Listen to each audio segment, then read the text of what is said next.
জীবে প্রেম করে যেই জন সেই জন সেবিছে ঈশ্বর। আজ 12ই জানুয়ারি, স্বামী বিবেকানন্দের জন্মদিন। তার এই জন্মদিনে যদি আজ এই বাণী উচ্চারণ না করি তাহলে বোধহয় জন্মদিনটা অসম্পূর্ণ থেকে যাবে। আমাদের মধ্যে অনেকেই আছেন যারা মনে করেন মন্দিরে গিয়ে ঠাকুরের কাছে মানত করে ঠাকুরকে দামি দামি গিফট দিলেই বোধহয় জীবনে পূর্ণতা অর্জন করা যায় এবং অনেক কিছু ভালো কাজ করেছি বলে মনে হয়।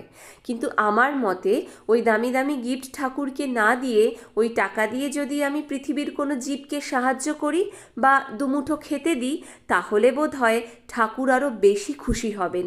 কারণ আমি মনে করি ঠাকুর নিজেও চান যে তার সন্তানরা, পৃথিবীর জীবেরা যেন সবসময় দুধে ভাতে থাকে।